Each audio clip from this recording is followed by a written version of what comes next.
स्वाध्याय इयत्ता 10वी विषय इतिहास पाठ 2 इतिहास लेखन भारतीय परंपरा। प्रश्न पहिला अ दिलेल्या पर्यायांपैकी योग्य पर्याय निवडून विधाने पूर्ण करा। 1. भारतीय पुरातत्व सर्वेक्षण खात्याचे पहिले सरसंचालक रिकामी जागा हे होत. अ. अलेक्झांडर कनिंगहॅम, ब. विल्यम जोन्स, क. जॉन मार्शल, ड. Frederick Max Muller. भारतीय पुरातत्व सर्वेक्षण खात्याचे पहिले सरसंचालक अलेक्झांडर कनिंगहॅम हे होत. 2. हितोपदेश या संस्कृत ग्रंथाचा जर्मन भाषेत अनुवाद रिकामी जागा यांनी केला. अ. जेम्स मिल, ब. फ्रेडरिक मॅक्सम्युलर, क. माउंट स्टुअर्ट एल्फिन्स्टन, ड. John Marshall. हितोपदेश या संस्कृत ग्रंथाचा जर्मन भाषेत अनुवाद फ्रेडरिक मॅक्सम्युलर यांनी केला.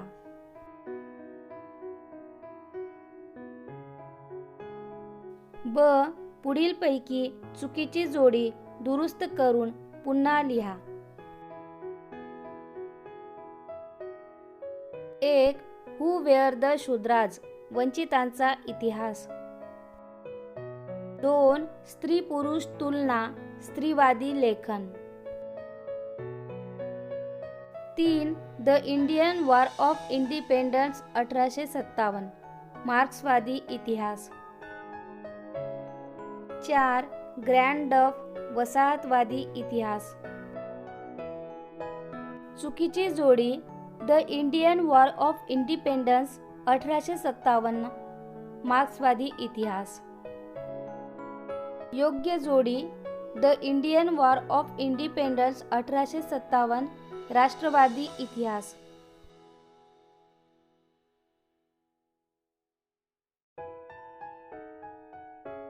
प्रश्न 2 पुढील विधाने सकारण स्पष्ट करा. 1. प्रादेशिक इतिहास लेखनाला चालना मिळाली. इंग्रजी शिक्षणाने भारतीयात निर्माण झालेल्या आत्मजाणीवेने राष्ट्रवादी इतिहास लेखनास प्रवृत्त केले.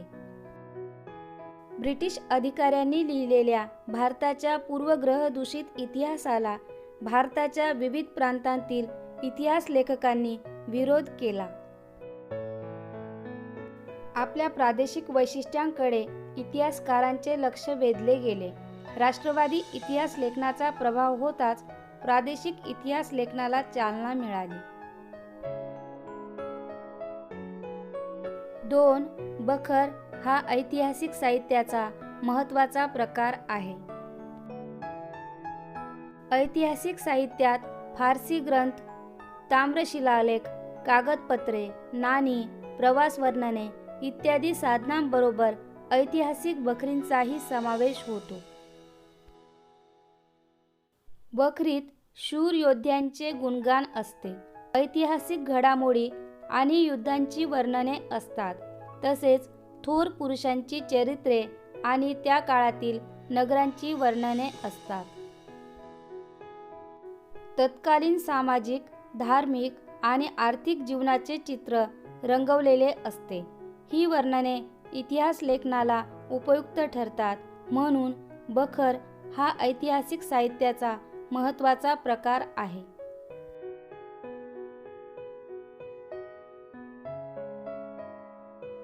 प्रश्न 3 पुढील प्रश्नांची 25 ते 30 शब्दात उत्तरे लिहा. 1. मुघल सम्राट बाबर यांच्या आत्मचरित्रात कोणत्या बाबींचा समावेश आहे?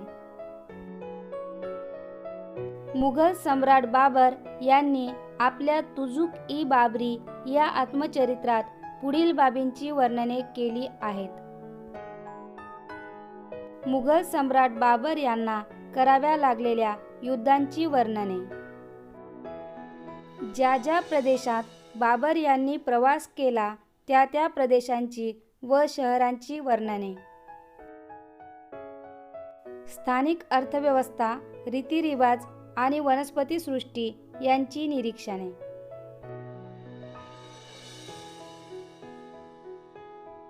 2. राष्ट्रवादी इतिहास लेखनात स्वातंत्र्यवीर सावरकरांचे योगदान कोणते? स्वातंत्र्यवीर सावरकरांनी केलेले सर्वच लिखाण राष्ट्रवादी विचारांनी भारलेले होते. त्यांचे राष्ट्रवादी इतिहास लेखनातील योगदान पुढील प्रमाणे. 1857 साली भारतात झालेल्या बंडाकडे त्यांनी ब्रिटिशाविरुद्ध केलेला तो पहिला स्वातंत्र्य संग्राम या दृष्टीने पाहिले व त्यावर 1857चे स्वातंत्र्य समर असे पुस्तक लिहिले. त्यांच्या या आणि अन्य ग्रंथांमुळे राष्ट्रवादी इतिहास लेखनाला प्रेरणा मिळाली तसेच प्रादेशिक इतिहास लिहिण्यालाही चालना मिळाली. दक्षिण भारताच्या भौगोलिक वैशिष्ट्यांकडे व इतिहासाकडे इतिहासकारांचे स्वतंत्रपणे लक्ष वेधले गेले.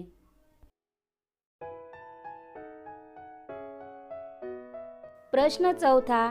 पुढील प्रश्नांची सविस्तर उत्तरे लिहा.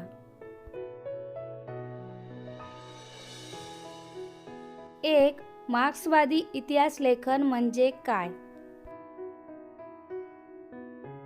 स्वातंत्र्योत्तर काळात भारतीय इतिहास लेखनात जे नवे वैचारिक प्रवाह आढळून येतात त्यात मार्क्सवादी इतिहास लेखन हा एक प्रमुख प्रवाह आहे. मार्क्सवादात वर्गसंघर्षावर भर दिलेला आहे. मार्क्सच्या विचारांवर आधारित जे इतिहास लेखन केले गेले त्याला मार्क्सवादी इतिहास लेखन असे म्हणतात. मार्क्सवादी इतिहास लेखनात आर्थिक व्यवस्थेतील उत्पादनाची साधने, पद्धती आणि उत्पादनाच्या प्रक्रियेतील मानवी संबंध यांचा प्रामुख्याने विचार केलेला आहे. प्रत्येक सामाजिक घटनेचा सर्वसामान्य लोकांवर काय परिणाम होतो याचे विश्लेषण करणे हे मार्क्सवादी इतिहास लेखनाचे मुख्य सूत्र आहे. मार्क्सवादी इतिहासकारांनी जाती व्यवस्थेत होत गेलेल्या बदलांचा अभ्यास केला. भारतातही या पद्धतीचा अवलंब कोसंबी, डांगे, शरद पाटील इत्यादींनी आपल्या इतिहास लेखनात प्रभावीपणे केलेला दिसून येतो. 2. इतिहासाचार्य व्ही. का. राजवाडे यांचे इतिहास लेखनातील योगदान स्पष्ट करा. भाषाशास्त्र, व्युत्पत्तीशास्त्र आणि इतिहास लेखन यात मूलभूत संशोधन करणाऱ्या व्ही. का. राजवाडे यांचे इतिहास लेखनातील योगदान पुढील प्रमाणे. राजवाडे यांनी मराठ्यांच्या इतिहासाची साधने असे शीर्षक असणारे 22 खंड संपादित केले. इतिहास म्हणजे भूतकालीन समाजाचे सर्वांगीण समग्र जीवन दर्शन होय हा विचार राजवाडे यांनी मांडला. केवळ राजकीय घडामोडी, सत्तांतरासाठी केलेली कटकारस्थाने आणि युद्धे यांच्याच हकीकती म्हणजे इतिहास नव्हे असे त्यांचे मत होते. आपला इतिहास आपणच लिहिला पाहिजे हा विचार त्यांनी भारतीय इतिहासकारांना दिला. अस्सल कागदपत्रांच्याच आधारे इतिहास लिहिला गेला पाहिजे याबाबत ते आग्रही होते. प्रश्न 5 अ. पुढील तक्ता पूर्ण करा.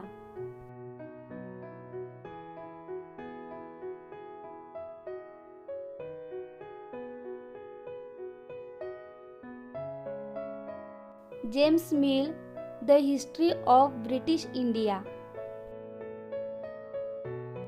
James Grant Duff, the history of the Marathas. Mount Stuart Elphinstone, the history of India. Shri अ. Dange, primitive communism to slavery. Doctor Babasaheb Ambedkar, who were the Shudras.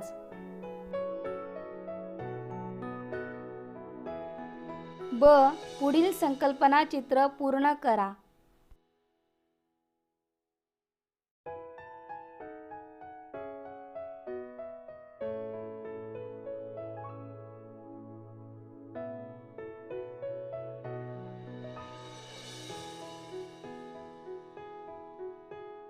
मुस्लिम इतिहासकार, ग्रंथ व हेतू.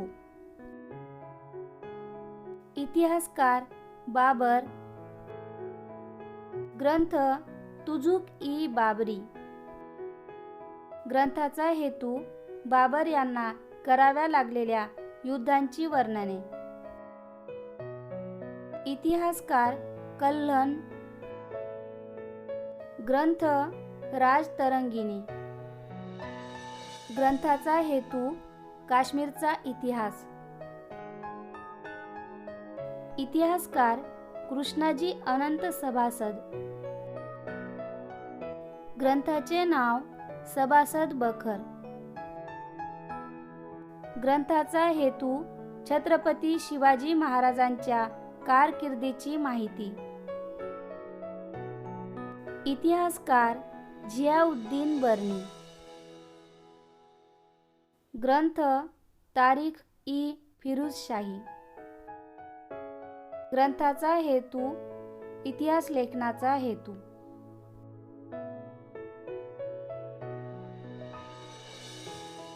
प्रश्न 6वा, पुढील संकल्पना स्पष्ट करा. 1. प्राच्यवादी इतिहास लेखन. 18व्या शतकाच्या उत्तरार्धात युरोपातील अभ्यासकांमध्ये पूर्वेकडील संस्कृती आणि देश यांच्याबद्दल कुतूहल निर्माण झाले होते. या कुतूहलापोटी भारतीय संस्कृतीचा अभ्यास करणाऱ्या अभ्यासकांना प्राच्यवादी अभ्यासक असे म्हणतात. या प्राच्यवादी अभ्यासकांनी भारतीय संस्कृती, इतिहास, येथील विविध भाषा व धर्म यांचा अभ्यास करून इतिहास लेखन केले. या लेखनाला प्राच्यवादी इतिहास लेखन असे म्हणतात. प्राच्यवादी अभ्यासकांनी संस्कृत आणि युरोपीय भाषांमधील साधर्म्याचा अभ्यास करून या भाषांची जननी प्राचीन इंडो युरोपीय भाषा होती अशी कल्पना मांडली. या प्राच्यवादी अभ्यासकांत छुपी साम्राज्यवादी वृत्ती दडलेली असल्याने त्यांनी पूर्वग्रह दूषित दृष्टिकोन ठेवूनच भारताच्या इतिहासाचे लेखन केले. 2. राष्ट्रवादी इतिहास लेखन. 19व्या शतकात भारतात इंग्रजी शिक्षण पद्धती सुरू झाली. या पद्धतीत शिकून तयार झालेल्या इतिहासकारांना भारताच्या वैभवशाली प्राचीन इतिहासाविषयीची जाण आली. आत्मजाणीव निर्माण झालेल्या या इतिहासकारांनी भारताविषयी जे इतिहास लेखन केले त्या लेखनास राष्ट्रवादी इतिहास लेखन असे म्हणतात. या राष्ट्रवादी इतिहास लेखकांनी प्राच्यवादी लेखकांच्या पूर्वग्रह दूषित इतिहास लेखनाला विरोध केला. भारताच्या इतिहासातील सुवर्णकाळ शोधून त्यावर त्यांनी लेखन केले. राष्ट्रवादी इतिहास लेखनामुळे ब्रिटिशांविरुद्धच्या स्वातंत्र्य लढ्यास प्रेरणा मिळाली, तसेच प्रादेशिक इतिहास लिहिण्यालाही चालना मिळाली. 3. वंचितांचा इतिहास. समाजाने ज्यांना सर्व अधिकारांपासून वंचित ठेवले, उपेक्षित ठेवले अशा समूहांच्या इतिहासाला वंचितांचा इतिहास असे म्हणतात. मार्क्सवादी इतिहास लेखनाच्या परंपरेतून वंचितांचा इतिहास लिहिण्याची परंपरा सुरू झाली. इटालियन तत्त्वज्ञ अँटोनिओ ग्रामची याने इतिहास लेखनाची सुरुवात समाजाच्या तळाशी असलेल्या सर्वसामान्य लोकांपासून करण्याची कल्पना मांडली. भारतात महात्मा ज्योतिबा फुले व डॉक्टर बाबासाहेब आंबेडकर यांच्या लेखनात वंचितांच्या इतिहासाचा विचार दिसून येतो. लोकपरंपरा हे वंचितांच्या इतिहास लेखनाचे एक महत्त्वाचे साधन मानले जाते. वंचितांच्या इतिहास लेखनातून सर्वसामान्य माणसाच्या जीवनाचे चित्रण केले गेले.